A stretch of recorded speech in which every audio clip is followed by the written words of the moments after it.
Dari peneliti tersebut, maka antara bukti dan pembanding adalah identik atau berasal dari satu produk yang sama. Ijazah Jokowi asli. Roy Suryo CS siap-siap di sidang. Akhirnya Bareskrim Polri secara resmi menyatakan bahwa ijazah Jokowi adalah asli.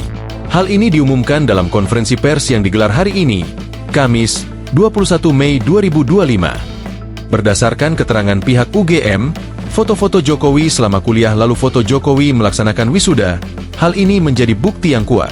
Tak hanya itu, Bareskrim Polri juga telah melakukan uji lapor dilakukan menyusul adanya pengaduan masyarakat oleh Ketua Tim Pembela Ulama dan Aktivis, TPUA, Egy Sudjana.